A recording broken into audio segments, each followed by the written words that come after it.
Hey, how's everybody doing? Here with Veerinder today, and Veerinder's here to very kindly share a little bit about his experience of setting up his squat practice in Birmingham. Hey, Veerinder, you want to give everybody an introduction? Hi guys. Thank you again, Bobby, for having me on. Part I'm down here is because Bobby had to help me out with my practice some time ago, give me some advice. So background with me is I qualified back in 2007. I've worked with a corporate called Oasis Dental, who were bought up by Bupa. I was with them ever since 2008 till literally last year. Always been on the fence about buying a practice and then made the move back in last 2023, November, opened up my own squat practice. And then literally last October, I've left Bupa and I've been at my practice full time now. So here to talk about my journey, see if I can help anyone else out. So all ready for you, Bobby. Yeah, no, fantastic. Thanks for that, Verinder. So if we just rewind a little bit, you've got a bit of special interest, haven't you? In particular, and what's that?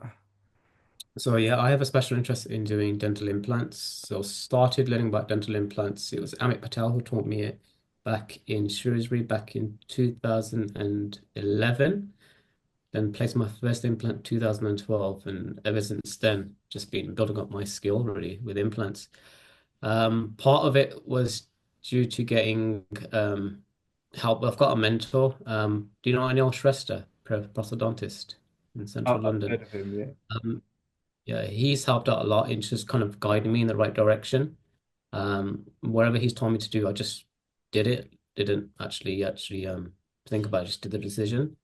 So he actually told me, I think a couple of years ago, just to go straight and just do full implants with Bupa. And he's actually told me to just progress, going on more courses, getting to doing full arch, zygomas, pterygoids, and I did that. And then he was actually the one who actually lit the match in my head of getting a practice as well. So before you set up your squat, was your work predominantly limited to implants, or you still doing general dentistry as well? No, no. So mine was pretty much just dental implants. So where with I was a Bupa that time. So I was working at 7 different practices with Bupa. Working as far up as Stafford, far down south as Northampton. I was pretty much just rotating it.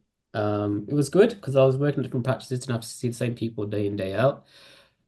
Um, Income was good as well as an associate because you're just doing implants, just going home and doing your own stuff. But the mileage got too much, and then problem with staffing as well. When you're with corporates, as you know, with staff come in and staff go out. So when you're there, you don't know who you're working with sometimes. If you've got a good nurse you're working with, it's good.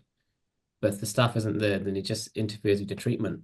That kind of got to me a lot. And then I thought to myself, all this money I'm grossing with Bupa, I can probably put it to good use. Hence, and that's another thing that kind of made me think about getting my own practice as well. So when But I did you was start thinking about opening your own practice then? good question. So again, it was Anil Shrestha. I was talking to him one time. We were talking about what I was doing, and he goes, "Yeah, I was doing like implants and stuff." And he goes, "Why don't you open up your own practice?" And I said to him, "But bro, I'm not really." It's kind of limiting belief that I had at the back of my head, and I just said to him, "I don't think I'm that good enough." Then he looked me in the eyes and he said to me, "It doesn't matter. You don't need to have all these qualifications and stuff because all I've got is a BDS, by the way. That's all I have." So he looked at me in the eyes and he goes to me, "It doesn't matter. All the people care about is you're a good dentist. If you're a good dentist, you'll have a queue outside your practice, people waiting for you to come in." Then he gave me the example. He was in partnership with James Hull. He opened up a practice in Birmingham, Priory, Queensway, I think, a couple of years ago. And he gave me an example. He goes, when you first opened up that practice, the first thing you did was a GIC filling, which charged about £120. There's one patient that you saw. That was it. And he goes, literally him being there 3, 4 days a week, the practice got built up just because of the name of being a good dentist. Although he's a specialist, because people didn't know me as a specialist. I was just there as a good dentist. That kind of lit me in the back of my head. I said, okay, that's fine. If he's telling me that, then I've got a chance of opening up my own practice. And that kind of lit the match in my head. Yeah, that's amazing.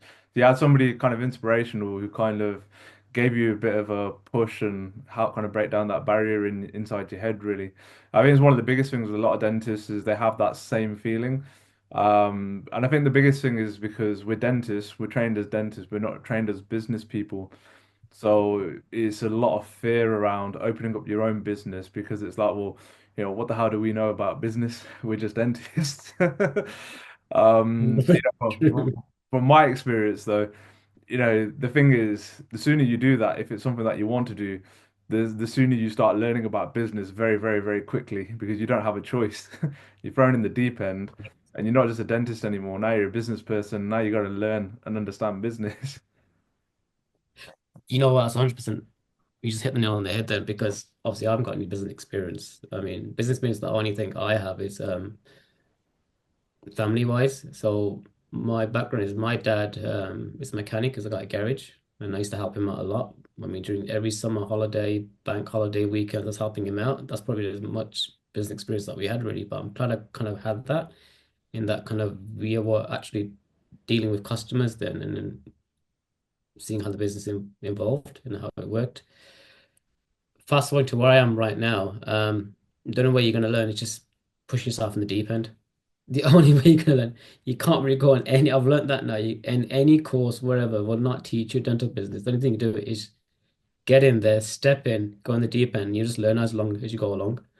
That's it, 100% is exactly. Yeah, you can get that's as much advice and help as you need, but ultimately, the only way you really learn is exactly like you said, is going to the deep end, dealing with all the problems that come, and learning how to go over them. You still have to get the right advice and right help along the way, but yeah, just 100% chuck yourself in at the deep end.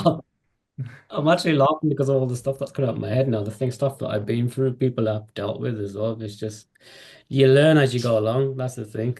You're 100% Yeah. right. That One thing, what I was going to say, Verinder, was when you're a high grossing dentist doing, quite niche work with implants, it's quite difficult that decision making process, especially if you're earning, very, very well. The question will often arise, well, is it worth opening or buying my own practice, compared to what I'm doing now without having all the stress and all the headache and all the other issues that come around, practice ownership. So for yourself, what was that kind of decision-making process? I know you said that, you had those limiting beliefs and you had a little bit of a push to get over that. But when you had to really make that decision, what was it? Why did you really want to open your own practice? control. That's my main thing was control. A lot of the stuff that was going in the background was controlled by corporates.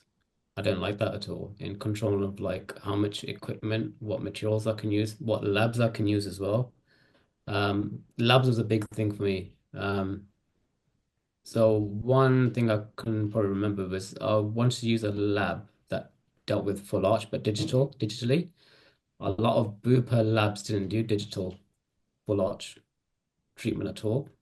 Um, and a few cases that I did actually posted on Instagram of a bridge. And then one of my mentors, George, saw it and told me off because it didn't have a correct fitting surface. And like when I told the Bupa labs about this, they were like, no, it's fine. I was like, no, this isn't right. It's, the fitting stuff should be intaglio, as you know, when it goes in full arch fitting surface.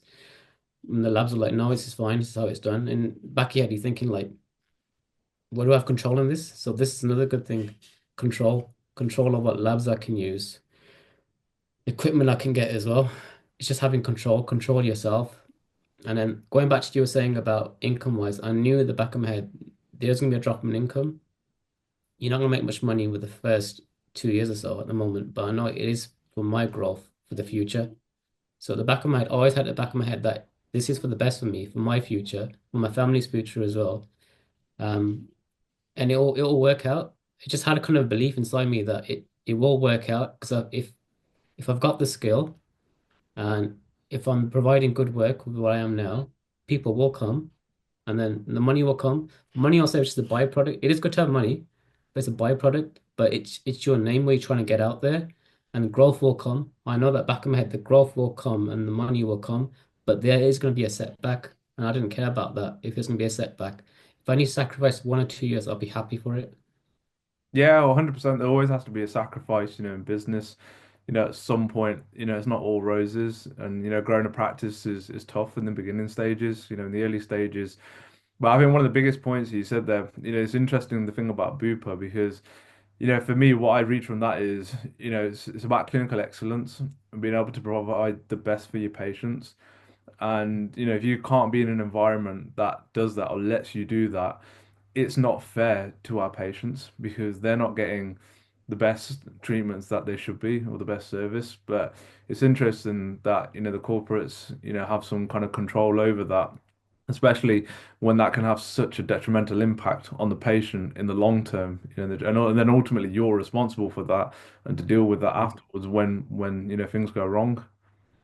100%, 100%. So, um, with Bupa itself, like when it comes back to the lab again, if I was going to use someone outside of a Bupa approved lab, I would have to pay 100% of the lab fee for it.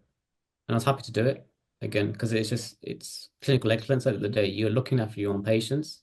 Again, that's a control I didn't have, but I was more happy to pay it off just to help the patients out, which Yeah, is why I've, yeah, and just goes to show like how much you care about, what you do, the work that you do, and the pride that you take in it. that's it. Like building a squat, it's like you said, the business side is one thing, but the second aspect is actually caring about your patients. I talk about this so much. Money aside, exactly like what you said, money comes, over time and growth. But ultimately, if you don't care about what you do, the work that you provide, or care about the patients that you're treating in your practice, your business will never survive because ultimately that's what dentistry is. It's healthcare first. The better you get at that before you open your own business, the more successful your business will be in the long run. That's it, 100%. That's it, man. Another thing as well I was going to say to you, ever since I've opened up the practice as well, I've actually enjoyed doing general dentistry now. That's interesting, isn't it? I Because don't know. you didn't do any general dentistry prior to I that. didn't do any general dentistry before because I hated it. Because I'm not to say, I mean, I was on the NHS for 13 years. I enjoyed being with the NHS for that amount of time, but again, the income wasn't all that well, and I just didn't feel up for it. Hence, I went to doing implants full time. Now that I've got my own practice and I'm doing you have to do by the way, you have to do your own general dentistry, by the way. When you open your own practice, you have to get back into it. If you don't, I mean, if you don't love general dentistry, you don't know what you're opening a practice for. Anyway, I opened it and then had to do general dentistry and I'm loving it again. I don't know what it was. Maybe it was just the NHS element of it that you just doing it and you kind of on a conveyor belt with the NHS. With your own practice, when you actually are doing your own work and you got time to do your own work and do general dentistry, you start to enjoy it. And I'm starting to enjoy it again, and weirdly. I don't know how long it's gonna last for, but Yeah, yeah, it's it's kind of interesting back because into it. it's interesting because we just literally had this conversation before we jumped on, and I was talking about how I started doing the same, and now I've passed all that back off again, because I genuinely just don't enjoy don't enjoy it whatsoever. I think give it 6 months now. I might be back at your stage Yeah. again. I'm not just Yeah, give it a bit of time, and then you'll be back to just wanting to do implants and nothing else That's again. it. Oh no, brilliant. And then when it comes back to setting up your squat, then Verinder, kind of what were your challenges that you faced, when you were opening up, or what did that whole process look like, when you were setting up, building the practice, getting it up and running? I think everything. I didn't have a clue what I was doing. Didn't have a clue. All I knew is that me and my wife went to see a particular plot where we are now back in December 2022. Finalized it, and I said, "Yep, we can go for this place. Okay, let's make a practice." More like, how do we do it? What do we go to? But I think just having that decision that you're going to do it, kind of attracted people to us. It's the first one we got help from was Harry Gill at that time. A lot of help. He introduced me to a builder called Alan Moon, who owns Complete Dental Solutions. Um, the problem we had then was getting planning permission. I tried to get planning permission from the council, but no one was replying back to me. I don't know what it was. Alan came in, saw the place, looked at it, and he goes, "Fantastic, leave it all to me." And all the paperwork just left to him after that. So that was one big headache dealing with the planning. I had a bit of a layout in my head of how I wanted the practice to be, how many surgeries I can get into it. what kind of the rooms I wanted there. Alan had his team come down, measure it all out, and just work out what we can do because it was about 2,000 square feet we had at that time. And Alan said you can get at least four chairs in, up to five. And I said if you can get five in, just try and get five in. And he goes, yeah, we can actually make it into a five surgery practice. And I was like, yo, yeah, can you? It's like, yeah, you can. Anyway, I left him with that. The next thing after that, as you know, it's CQC planning. Yeah. CQC, it was okay. It's more like a tick box exercise, but it was having time doing that at the same time while you're an associate as well. Trying to send things back and forth, getting all that, your DBS done, getting all the various paperwork that they need sorted out. And obviously my time, it took about 3 or 4 months just to for the application to go through. That was a hard part. The third thing after that is the finances. Having money on the side just to pay for whatever's going on. That was a big hurdle for me as well. Um, get deposit laid down and just getting finance sorted out, getting loans as well. That was a big problem as well. So for me, those three things: planning, what to do, CQC, third was finances. Those are big three problems I had. Yeah, so with the planning side of things and the build work, I think, if you work with a team that know what they're doing, it makes such a big difference, doesn't it? I mean, I get the question all the time, do we use local builder, from down the road, or do we use, a company that knows how to build a dental practice? There's no right or wrong, but ultimately, if you use builders that know how to build dental practices, it can make your life a lot easier, especially when you're a busy associate. If they know what they're doing, it takes all that weight and that stress off you. Um, I'm yeah. laughing because I just, some people mention someone that kind of works down the road from me as a builder. I was like, I don't want any uncle coming in fixing like kitchen units in my surgery and just putting kitchen utensils in and stuff. Like just you need someone that's got a dental background, not someone that does like kitchen or bathroom where it's like Yeah, when I've you heard get loads of horror I know stories. someone can help you out. It's like, no, it doesn't work like that. Yeah, no, I've heard of stories of, dental practices, a year after opening, they're having to literally rip the whole floors up because the pipes are corroded, issues because, the correct stuff wasn't used. And yeah, it comes at a huge expense. So, you might pay a little bit more up front, but, on the back end of it, if they know what they're doing, at least you know you're going to get something that lasts, longer than somebody who doesn't know what they're doing. True. Another thing as well with Alan the builder, he gave me a set timetable of how long he was going to take. And he said, I'm going to do it all within 4 months. And he told me month by month. He broke it down in 4 months, broke it down by month, but broke it by week, what he was going to do. And he was accurate. He stuck to it week by week, what he wanted to do. He actually did it. The only thing that held him back was me. Things that he wanted was like lighting and stuff and designs that he wanted. And the second was CQC stuff. But he was by the book. He actually got it done right bang onto how he wanted to do it. So, and then, like I said, he dealt a lot of the headache. I just left him to it. So Yeah, it's true. You need, yeah, it's a really good point. When you're using the build team, you should always get a schedule of works before you begin. So you know exactly month by month, exactly, even week by week, what's going to happen this week. If it hasn't happened, why has it not happened? That's the difference, when you're looking at getting quotes from builders. If you get a quote and it's literally just a number at the bottom of a page saying build dental practice, it's going to cost this much, that to me is a red flag, a big one.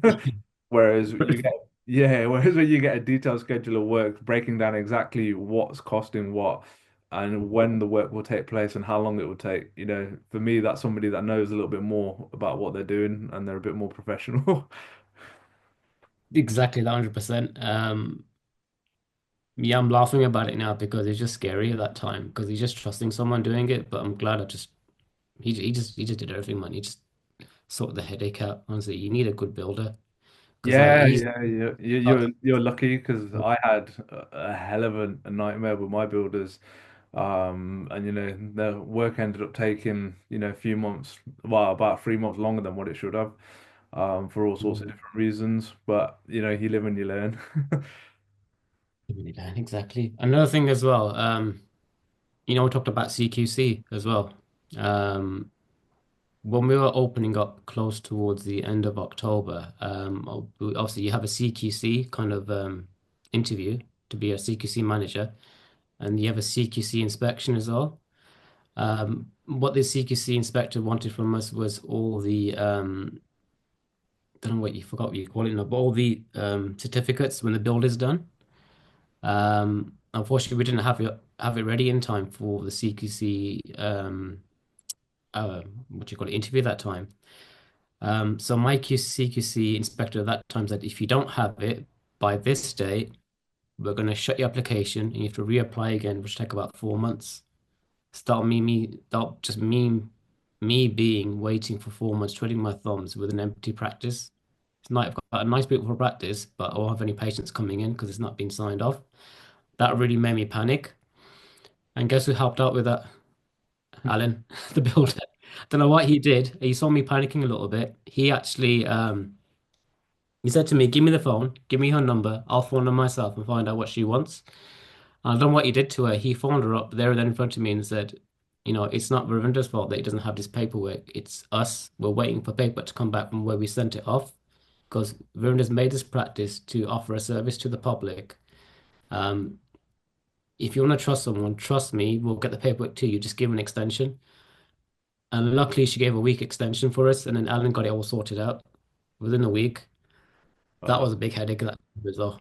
Like, otherwise, it wouldn't have gone through. I mean, I would have had to open up the practice not in November, maybe late May.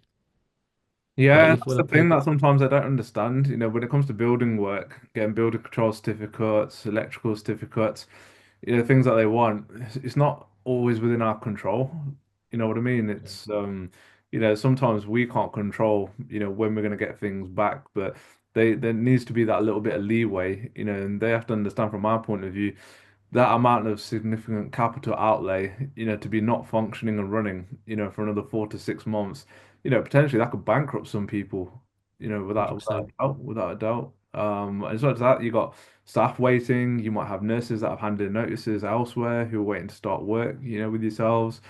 And then, you could potentially be ruining their lives and their careers, as a result of that as well. It's a lot. There was a lot on my head, but yeah, you just mentioned the right thing. That's what happened.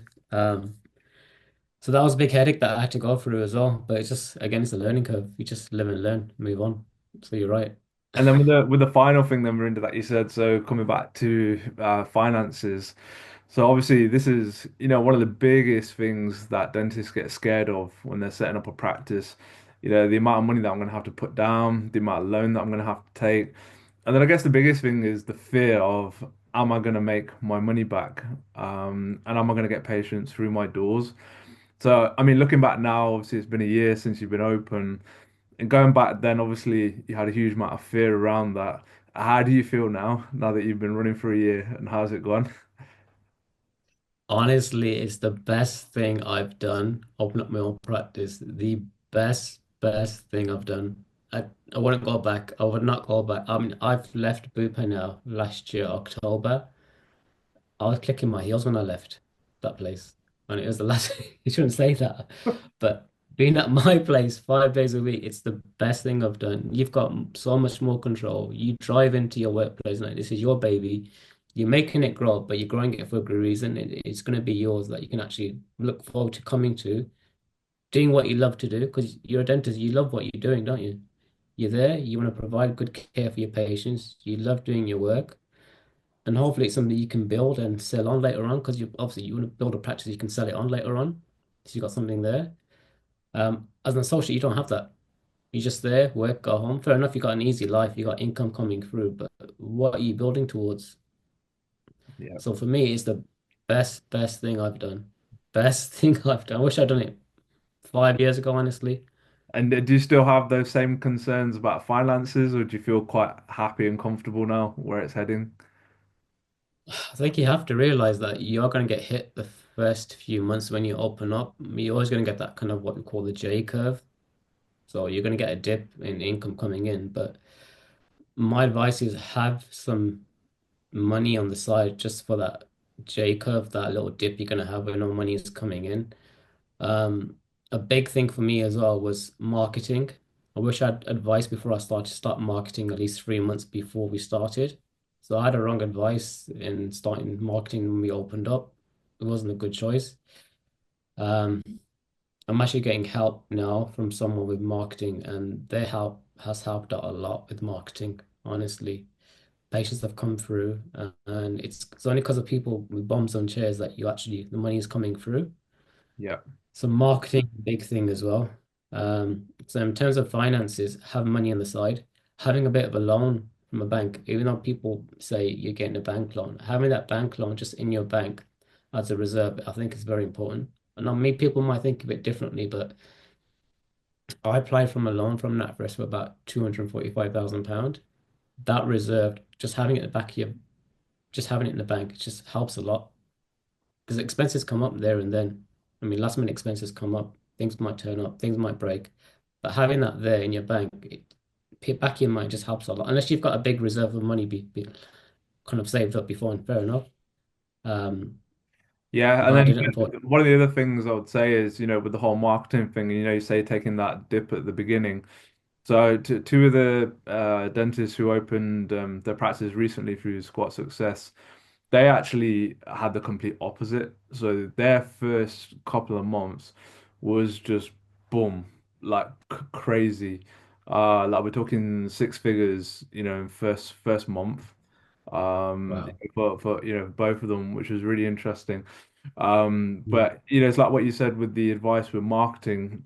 I feel like you probably could have had that as well if you had the right advice and knew how to set that up right at the beginning, rather than it being that, J curve, which is exactly what I experienced, some really slow, steady, and then learnt a lot, made a lot of mistakes, and then learnt about marketing properly, and then it started going, boom. But That's if you know that beforehand and you can learn about that and find the right people to help you with that in the beginning, there's no reason why it always has to be like that. It can be like that. It's just, a matter of learning and finding the right people. that was it. I mean, I'm getting help now from Chacha Matthias, with his. He's just kind of there to help me out. A lot of stuff that he's actually advised me has helped out a lot with my business. So he's a lot of the help I mean, where I am now, it's thanks to him, and it's also thanks to people like you as well. Because I know, like, because I didn't have a clue what I was doing, opening up the practice up. Because you just going in blindly. You said, yeah, you just trusting your own instincts and saying, yeah, I can do it. But again, having the right advice and having the right people to go, that's the main thing. I mean, once you get a wrong person who gives you the wrong advice, it takes you off track. But again, you live and learn. No, that's it exactly. But the great thing is, you're heading in the right direction now and you're loving what you're doing, which is the most important thing.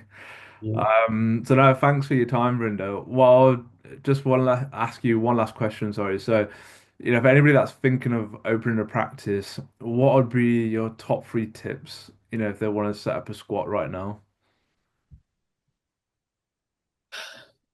First of all, find someone that's done it before, that's made a practice up before successfully. If you just go to someone that doesn't have any dental background experience, that's giving you advice, avoid at all times. So yeah, coming to you, Bobby, for the best thing to do because you've been there, you've helped out so many people. So getting the right advice is crucial. You don't want to get wrong advice of the wrong people that takes you off the wrong track and gives you just, I mean, there are some vultures out there. Once they see you that you open up a practice, they'll lead you the wrong way. So that's most important. Second, finances. Get your finances sorted out. Get right advice about finances. Ask, speak to your accountant. See if you can get a loan of people. Because a lot of stuff that I have now, it's on hire purchase. It's helping out with my finances. Third, we talked about this business kind of knowledge, business experience. If you haven't got business experience, don't worry about it. You just learn as you go along. Um, but that comes as you go along, but really. Yeah, no, 100% I agree. And you'd be more incentivized to learn about it, once you start. And the second point you said there, I think is, a hire purchase, really important point. Yeah, it all comes down to managing cash flow. It's one of the biggest things that'll make or break, setting up a new practice is that ability to manage the cash flow and having those reserves in place. So yeah, I think all those absolutely excellent points, Verinder. No, thank you. So Another thing I was going to Another thing I was going to say, sorry as well, Bob, Go for is it. you got to love your dentistry. If you don't love your dentistry, there's no point in opening up a practice. You got to love what you're doing. You got to love you got to love your craft. You got to love the thing that you're doing. Even if it's general dentistry, a lot of people that open up the practices doing general stuff like ABC, align, bleach, and bond. You can't just rely on that. You got to love your general dentistry and what you got to do. You got to be a good dentist out there at the end of the day. People come to see you to see a dentist. You got to love your dentistry. If you don't, there's no point in opening a practice. Definitely not. Yeah, and I'm a strong believer in that. Even for us, general dentistry is the bread and butter of the practice. And everything else is built on top of that. So it allows a good foundation for everything else then to be done on top of that. You have the patients then to be able to do all of the other work on. It's a lot harder to try and build a niche business that's referral based unless you are particularly a specialist or you're doing a lot of that type of work already and you've got big referral networks and so on. Then it's a little bit easier. It can be built, it's not impossible. But as a general practice, if you want to be able to encompass everything under one roof, then yeah, 100%, you have to be able to offer as much as possible within your practice. That's it. Yeah, Yeah, that's my brilliant. take. Good. Again, thanks again for having me No, on, no, man. thanks for your time, Verinda. That was absolutely great. I'm sure everyone will love listening to this, and take away some golden nuggets from it. So thank you. Thank you again, and thanks for your time and thanks for your help in the past.